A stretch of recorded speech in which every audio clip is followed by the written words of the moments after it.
विदाई का प्रसंग बहुत करुण होता है। पुत्री की विदाई बहुत करुणाजनक होती है। सादर सकल कुंवरी समुजाई, रानीन बार बार मुरलाई। चार पालकियां सजाई और चारों बहनें पालकियों में बैठी है। माता सुनैना ने बार बार पुत्री को हृदय से लगाया है। रो पड़ी मां, आंसुओं की धार बह चली। बेटा, मेरी एक ही शिक्षा है, एक ही शिक्षा है कि तुम सादर सास ससुर पद पूजा, सास ससुर के चरणों की सेवा करना और पतिदेव को उनकी आज्ञा, उनका रुख देखकर कार्य करना। हर मां ये कहती है अपनी बेटी से, और कथा के माध्यम से मेरा ये विनम्र निवेदन रहता है, तुम धन दे नहीं सको तो कोई बात नहीं, तुम पुत्री को धन का खजाना न दो, लेकिन संस्कार का खजाना जरूर देना। वही बेटी के पास रहेगा। धन तुमने दिया है, कदाचित उसके भाग्य में नहीं है तो एक दिन वो गरीब होकर रहेगी, और यदि तुमने धन न दिया है और उसके भाग्य में कोई योग लिखा है तो एक दिन बेटी राज करेगी। क्यों? क्योंकि भाग्य का कोई साथी नहीं होता है, दूसरा कोई भाग्य का साथी नहीं होता है। भाग्य का साथी तो अपना स्वयं का कर्म होता है। संस्कार जरूर देवे। श्री सुनैना माता ने जानकी को हृदय से लगाया कि बेटा,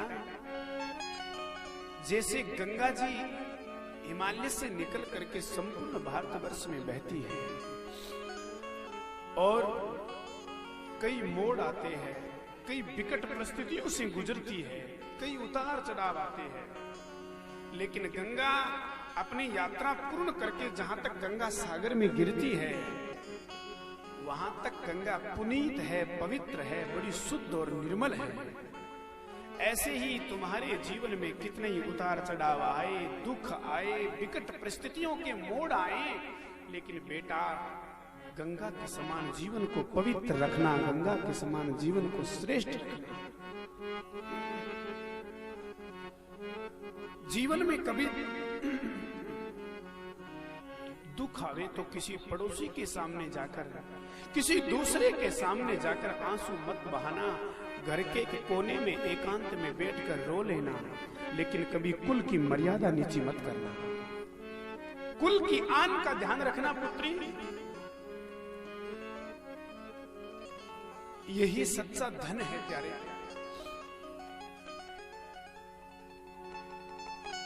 और जितनी माताएं दुखी नहीं होती, उससे ज्यादा बेटी की विदाई का दुख पिता को होता है। उससे ज्यादा पिता को, क्योंकि माताएं तो समझती है कि मैं उस घर में जन्मी, इस घर में आई हूं, ऐसे ही मेरी बेटी को भी विदा करना पड़ेगा। पर कितना भी कोई निष्ठुर पिता क्यों न हो, कितना भी कोई निष्ठुर, लेकिन पुत्री की विदाई पर वो अपने हृदय को रोक नहीं सकता, फूट फूट के रो पड़ता है। और तो और जनक जी जैसा विदेह राज जो ज्ञानी है, देह भाव से ऊपर उठा है, ऐसे जनक महाराज भी सीता जी को जब विदा करते हैं तो महल के खंबे को पकड़ करके जैसे बच्चा रोता है, वैसे करुण क्रंदन करते हैं, विलाप करते हुए रो पड़ते, वेदेही पुत्री वेदेही। आज जनक जैसे महाज्ञानी की मर्यादा भी मिट गई, मिटी महामर्याद ज्ञान की। प्यारे, ये तो सच्चाई है, ये कुदरत का खेल है। संयोग है तो वियोग भी है, आह वाह है, हर्ष है तो शोक भी है, दुख है तो सुख भी है, रात है तो दिन भी है। ये सब तो जुड़े रहते हैं। जिसका संयोग होगा उसका वियोग भी एक दिन होगा। शायद इसी का नाम है ये जिंदगी, शायद इसी का नाम है ये जिंदगी। कोई आ रहा है तो कोई जा रहा है, इधर एक दुल्हा घोड़े चढ़कर आ रहा है तो उधर एक जनाजा उठ करके जा रहा है। इधर वाहें वाहें तो उधर ठंडी आहें, उधर कोई रो रहा है तो इधर कोई गा रहा है, उधर कोई रो रहा है तो उधर कोई गा रहा है। इसी का नाम दुनिया है। जनक महाराज पुत्रियों को हृदय से लगाते हैं। बेटा, तुम रघुवंश के पुत्र वधू बनकर जा रही हो, श्रेष्ठ घर और वर तुम्हें मिले हैं, लेकिन जैसे तुम रघुवंश की पुत्री ये बहू बन के जा रही हो, ध्यान देना, रघुवंश का गौरव बहुत ऊंचा है, उसका ख्याल रखना बेटे। कुलगुरु की सेवा, सास ससुर की सेवा। जनक महाराज फूट फूट करके रोने लगे। मानो श्री जानकी जी भी यही कहती है, अरे 16 सावन बीत गए जिस बाबुल की अंगनाई में, 16 सावन बीत गए जिस बाबुल की अंगनाई में, छुड़ा दिया घर किसी के 2 दिन की सहनाई में।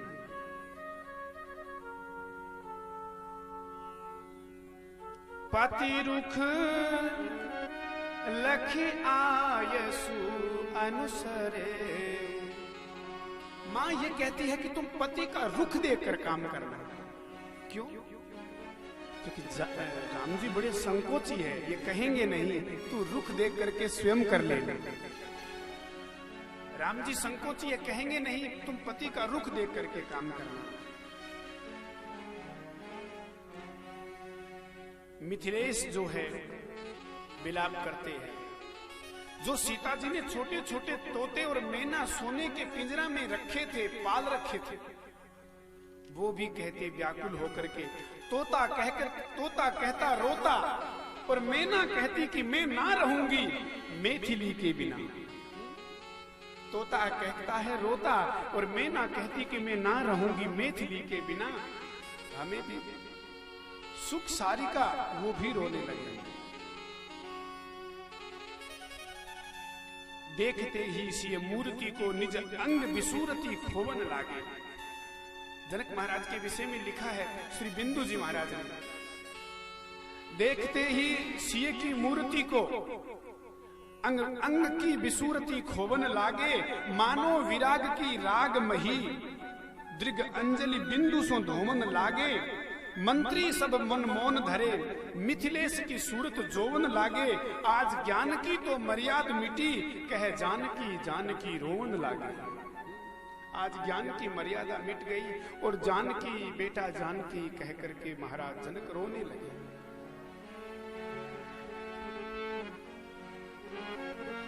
हे कुमार, ये जानकी मेरी जीवन ज्योति है, ऐसा कहते हैं।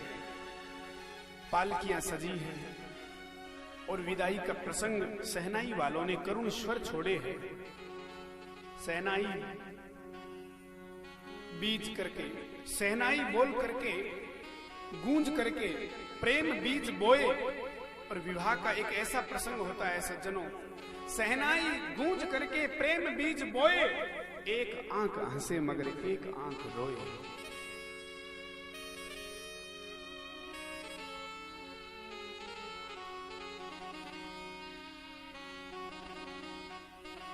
जितना ध्यान पुत्री रखती है पिता का, बेटा नहीं रखता।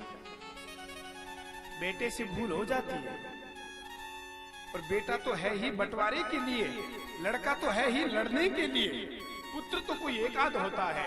लेकिन आपसे निवेदन करूं, जिसके लिए तुम बोलते हो कि मेरा बेटा, मेरा लड़का, मेरा पुत्र, लेकिन शास्त्र कहते हैं सतपुत्र समा कन्या, एक कन्या 100 बेटों से बढ़कर है। 100 बेटों से बढ़कर है एक कन्या, सतपुत्र समा कन्या। परम श्रद्धेय स्वामी जी महाराज तो कहा करते थे, जिस मां के गर्भ से कन्या का प्रागट्य नहीं हुआ है, उसकी तो कोख भी अपवित्र रह गई है। कन्या का जन्म नहीं हुआ तो कोख भी पवित्र नहीं मानी जाती।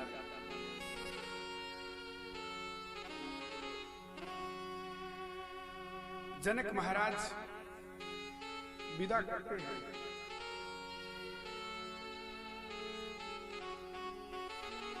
जो तोते मैना थे, सीते सीते सीते करके विलाप करते हैं। नानी बाई के मायरे की कथा आप लोग सुनते हैं। श्री नरसिंह जी को जब गालियां दी गई, नानी बाई की सासू, देवरानी, जेठानी सब कहती तुम्हारे बाप के पास कहां मायरा है, स्वयं तो मांगकर पेट भरता है। तो नानी बाई ने एक बात कही, आप मुझे अपने घर की दासी बना लो, आप मुझे नौकरानी समझ लो, जो आपको करना हो करो, पर मेरे बूढ़े पिता को गाली मत दो। क्या बिगाड़ा मेरे? एक बात बताऊं, बेटी को उस समय बहुत ज्यादा दुख होता है जब ससुराल में कोई उसके बाप को गाली दे, पिता को गाली दे, तब बहुत दुखी होती। मेरे बूढ़े पिता ने न जाने कहां से कैसे मेरे हाथ पीले किए, कर्जा किया अपने सिर पर, कर्ज लेकर भी मेरे हाथ पीले किए, मुझे विदा किया। और आज मेरे पिता को ये सब लोग गाली दे रहे हैं। नानी बाई ने कहा, आप मेरे पिताजी को गाली मत दो, जो कहना है मुझे कहो, क्या अपराध है उनका? आपने देखा होगा समाज में कई कई दृश्य बड़े कारुणिक होते हैं। इस दुनिया में मैं आपको बताऊं कि सबसे निर्मल, सबसे श्रेष्ठ, सबसे पवित्र यदि कोई संबंध है तो वो है पिता और पुत्री का। पिता अपने अश्रुधार को रोक नहीं पाता जब बेटी विदा होती है। हमने पार्वती जी की विदाई में भी यह प्रसंग श्रवण किया था, रोक नहीं पाता पिता। समाज के कई कारुणिक प्रसंग ऐसे होते हैं, कई कई पुत्री जब विदा होती है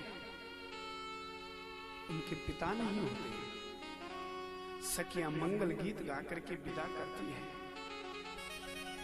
पर मां कहती है कि थोड़ा रुक जाओ, अभी एक देवता को प्रणाम करवाना है, अभी एक देवता को।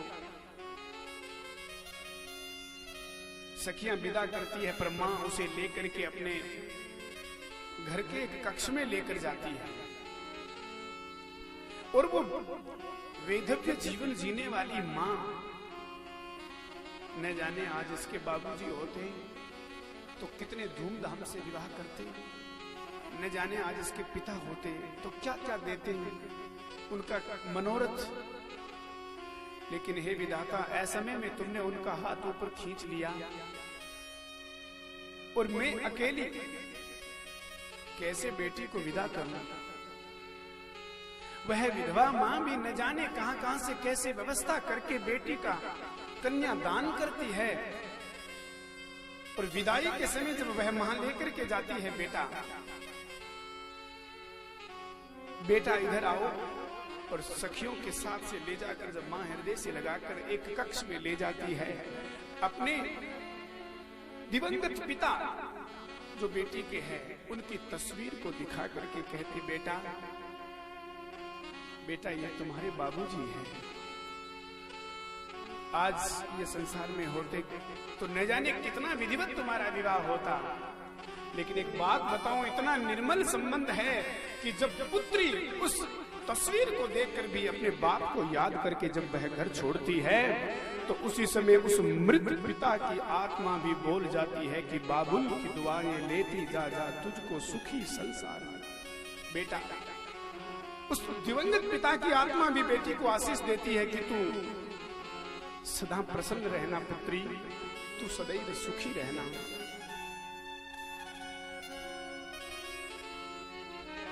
विदाई के समय आपने देखा होगा, जब बेटी विदा होती है, सब परिवार के सदस्य मिलेंगे, लेकिन बेटी की निगाहें सब में ढूंढती रहेगी कि मेरे पिताजी कहाँ हैं, मेरे पिताजी कहाँ हैं। विदा के समय वो ढूंढती रहेगी और किसी एक कक्ष के कोने में जब पिता मुंह छुपा करके नेत्रों का अश्रु प्रवाह बहा रहा होता है, दौड़ करके बिटिया जाकर के पिता से हृदय से लग जाती है। बाप फूट फूट के रो पड़ता है और प्रेम के आंसुओं से पुत्री का सिर भिगो देता है, हृदय से लगा लेता है। और जाते जाते भाई से भी कहेगी, भैया आज तक मैंने पिताजी की हर एक बात मानी, सेवा करी, लेकिन ध्यान देना आज के बाद में मैं ससुराल जा रही हूँ तो पिताजी की हर एक बात मानना। आज तक तुमने नहीं भी कोई बात सुनी या नहीं भी कोई आज्ञा मानी तो कोई बात नहीं, मैं घर में थी। थका हारा पिता जब घर में आता है, कोई पूछे थे न पूछे, पर बेटी चिंता की लकीर बाप के मुख पर देख करके पूछ लेती है। संकोच करे तो माँ से पूछ लेती है, माँ आज बाबूजी बोल नहीं रहे हैं, पिताजी के चेहरे पर लकीर है उदासी की, आप पूछो ना उनको क्या तकलीफ है। नहीं देख सकती पिता को दुख, पर ये तो असली पिताओं की कहानी है। आपने सुना होगा अभिज्ञान शाकुंतलम एक महाकाव्य है जो कालिदास जी ने लिखा है। अभिज्ञान शाकुंतलम के अंदर जब शकुंतला का विवाह किया था दुष्यंत महाराज के साथ,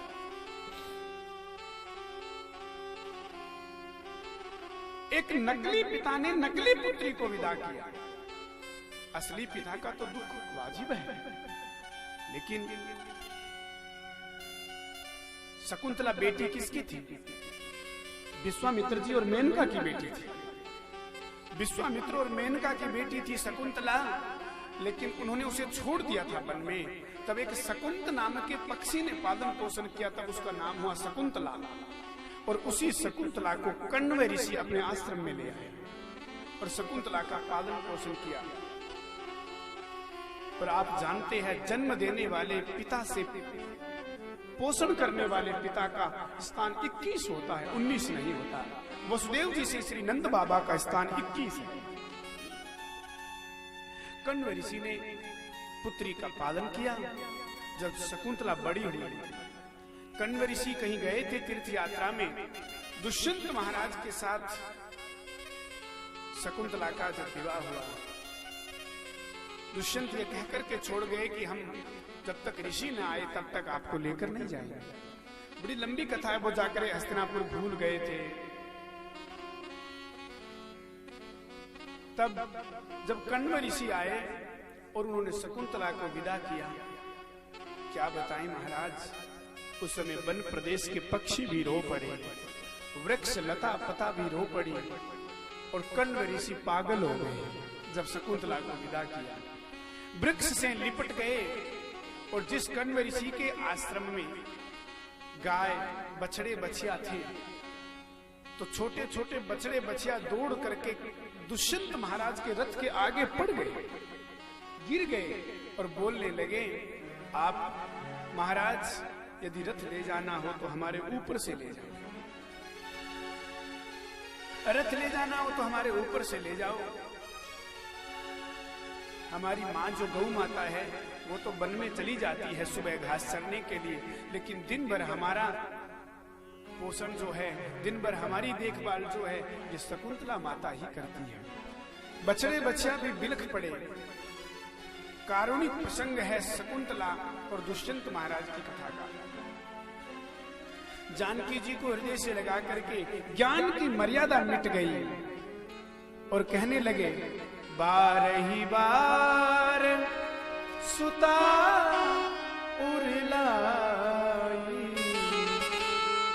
सजी सुंदर पालकी मंगा। बार बार हृदय से लगाया, बार बार समझाया। धैर्य भी आज जनक महाराज को मानो छोड़ चला हो, ज्ञान की भी मर्यादा मिट गई हो। खिग मृग जो सुख सारिका वो भी रोने लगे। नारी धर्म की सुंदर शिक्षा दी है। सीता जी के चलते ही समस्त मिथिला के वासी व्याकुल हो गए। सिय चलत व्याकुल पुरवासी, सिय चलत व्याकुल पुरवासी, ओजी सगुन शुभ मंगल राशि, ओजी सगुन शुभ मंगल राशि।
हाथ जोड़कर के विदेहराज बोले,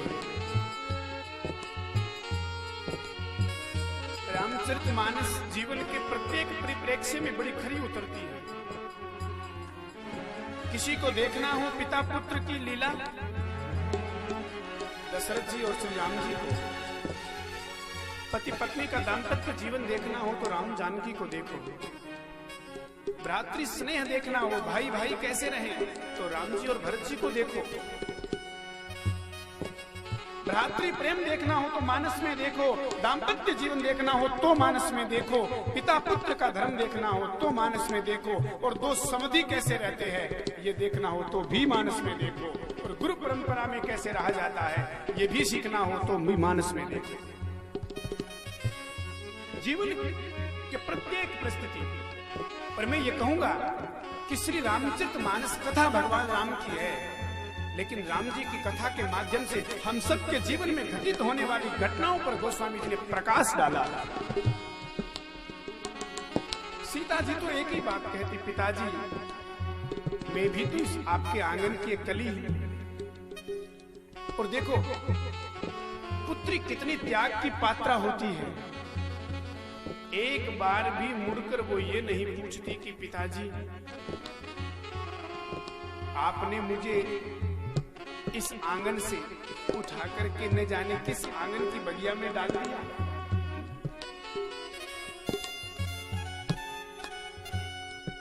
इसलिए हमारे संत लोग कहते हैं बेटे का सम्मान है घर में, पर बेटी का क्यों मान नहीं। अरे प्यारे इंसान बता दे, क्या बेटी संतान नहीं? बेटा जाए कॉलेज में पढ़ने के लिए, पर बेटी को अक्षर ज्ञान नहीं, क्यों? अरे प्यारे इंसान बता दे, बेटी क्या संतान नहीं? आंगन में दो फूल खिले हैं, क्या वो दोनों सम्मान नहीं? अरे प्यारे इंसान बता दे, क्या बेटी संतान नहीं? श्री जनक महाराज अब हाथ जोड़ करके चक्रवर्ती जी से बोल पड़े, तब विदेह बोले कर जोरी, तब विदेह बोले कर जोरी, बचन सने है सुधा जनु गोरी, बचन सने सुधा जनु गोरी। हाथ जोड़ करके जनक महाराज कहते कि मैं कैसे आपकी बड़ाई करूं, और एक पुत्री के पिता का क्या फर्ज है ये जनक जी को देखकर सीखे। बेटी के पिता का क्या दायित्व है जनक जी के जीवन से। और जनक जी बोले, करऊ कवन विधि का करू कवन विधि, कैसे मैं वर्णन करूं?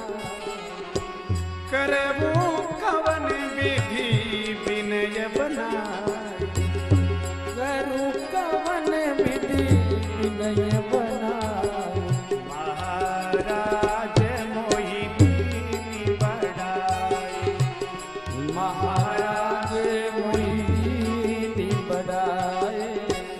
मैं कैसे आपकी बड़ाई करूं, क्योंकि हे चक्रवर्ती जी, आप यदि इंद्र के यहाँ अमरावती में भी जाते हैं तो देवराज इंद्र बैठने के लिए अपना आसन, आपको देने के लिए अपना आसन छोड़ देता है, इंद्रासन। ऐसे चक्रवर्ती सम्राट श्री दशरथ जी, जिनके लिए इंद्र अपना आसन छोड़ दे, उनकी मेहमान, वो मेरे यहाँ मेहमान बने। हे महाराज,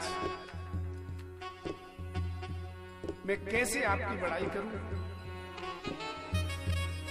अच्छा, दोनों ही तरफ जब ये बात जनक जी कहते तो श्री दशरथ जी क्या बोलते हैं? तब विदेह बोले कर जोरी। इसमें दोनों ही तरफ विदेह भी बोले कर जोरी और विदेह से भी बोले कर जोरी। विदेह राज से भी जनक दशरथ जी बोल रहे हैं। हे महाराज, मैं आपकी कैसे बड़ाई करूं? मैं बड़ा नहीं हूं। आप कहते कि मैं इंद्रासन मुझे मिलता है, अरे वो बात अलग है, लेकिन आज मैं बड़ा नहीं हूं। अब देखना, पुत्र के पिता का धर्म। दशरथ जी बोलते हैं कि बताओ, लेने वाला बड़ा होता है कि देने वाला? सब लोग बोले भाई देने वाला बड़ा होता है, उसका हाथ ऊपर रहता है, लेने वाले का हाथ नीचे रहता है। तो श्री दशरथ जी कहने लगे कि मैं भी आपके इस द्वार का याचक हूं, एक भिक्षुक हूं। और हे महाराज, आपने एक नहीं, दो नहीं, चार पुत्रियां दान करी, कन्या दान किया, बहुत बड़ा। इसलिए मैं तो आपके द्वार का भिक्षुक हूं और आप दाता है। इसलिए महाराज, महाराज मोहि दीनी बढ़ाई, महाराज मोहि दीनी बड़े तो आप हैं। करऊं कवन विधि विनय बनाई, करऊं कवन विधि विनय बनाई। महाराज मोहि दीनी बढ़ाई, महाराज मोहि दीनी बढ़ाई। जानकी जी को विदा करने के लिए समस्त नगर के वासी पीछे पीछे चलते हैं और मिथिला से बाहर तक। और धन दहेज का तो तुलसी जी कहते हैं वर्णन ही नहीं कर सकता मैं। रथ, घोड़े, गज, दास, दासियां, वस्त्र, मणि, स्वर्ण, गायें बहुत सी दहेज में दी। व्याकुल होकर के पूर्ववासी पीछे चले। बहुत दूर तक नगर के बाहर जनक महाराज सुनैना जी आए और वहां पर पालकी का पर्दा उठा करके पुनः मिल करके अब श्री सुनैना माता और जनक महाराज मिथिला आते हैं। लेकिन मुड़ मुड़ करके बार बार रास्ते में देख रहे हैं, पालकियों की तरफ देख रहे हैं। हताश, उदास और निराश महलों में पहुंचे हैं। लेकिन आज तो मानो महल की एक एक दीवार से यही आवाज आ रही है, पुत्री जानकी, बेटी वैदेही। जनक महाराज को लग रहा है ऐसा कि घर के कोने कोने से कुशकेतु जो छोटे भाई है, सतानंद जी जो जनक जी के गुरु है, समझाते हैं, सांत्वना देते हैं। पुत्री का घर तो पिता का घर नहीं महाराज, पति का घर ही उसका अपना घर होता है। इसलिए आप तो ज्ञानी हैं और ज्ञानी को इस तरह विरह नहीं करना चाहिए। आप धीरज धरिए। जनकपुर तो मानो शून्य बन गया हो। कन्याओं की विदाई हो गई। जनक जी के जीवन में ऐसा गड्ढा बन गया जो जीवन भर नहीं भरा। और जनक महाराज का हृदय उस समय सीना गर्भ से चौड़ा हो गया जब उसी जनक महाराज ने अपनी बेटी वैदेही को चित्रकूट में तपस्विनी के वेश में देखा।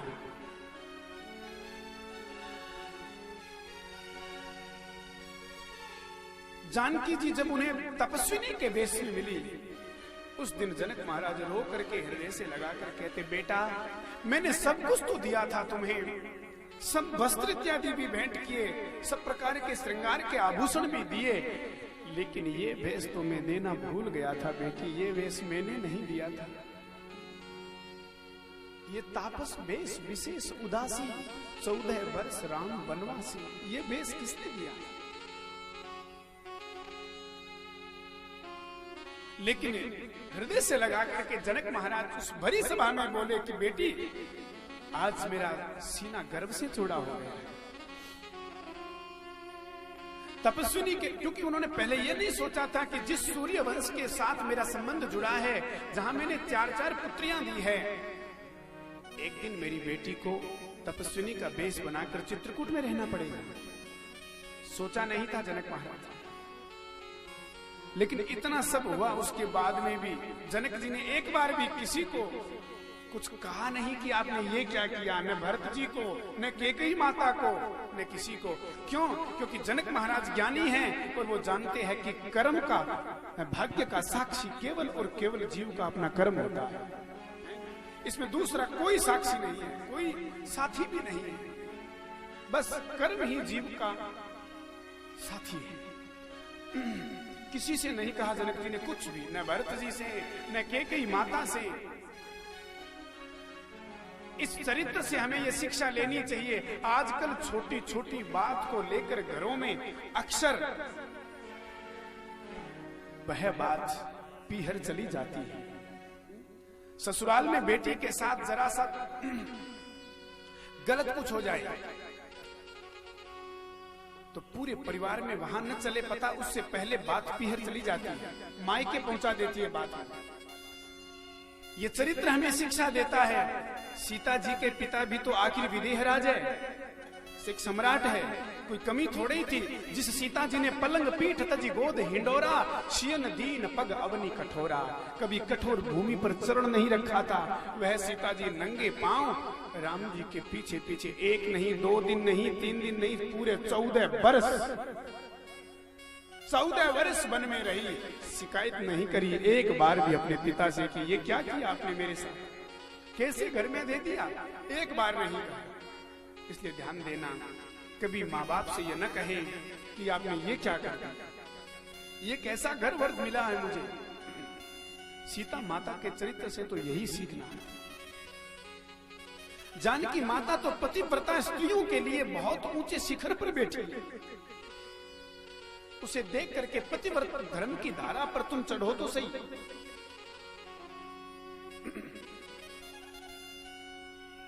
दौड़ करके जनक जी ने हृदय से लगाया चित्रकूट में, और दोनों आंखों से प्रेम की अश्रुधारा बह चली। जानकी जी का सिर भिगोते हुए जनक महाराज ने हृदय से लगा करके कहा, बेटा बेटा मैं आज धन्य हो गया, मैं आज धन्य हो गया। क्यों? क्योंकि हे सीते, इस जगत के अंदर श्री गंगा जी की धारा ने 3 तीर्थ बनाए। गंग अवनी तल तीर्थ, अवनी तल पर भूमि पर 3 तीर्थ। गंगा के तट पर बसा हरिद्वार तीर्थ है, गंगा के तट पर बसी काशी जी तीर्थ है, गंगा के तट पर गंगा सागर तीर्थ है। लेकिन हे सीता, तेरी कीर्ति रूपी गंगा ने तो बेटा पग पग पर तीर्थ बना दिया है। तेरी कीर्ति रूपी गंगा ने पग पग पर तीर्थ बना दिया है। और बहुत प्रसन्न हुए महाराज जनक। विदाई का प्रसंग बहुत करुण होता है। पुत्री की विदाई बहुत करुणाजनक होती है। सादर सकल कुंवरी समुजाई, रानी न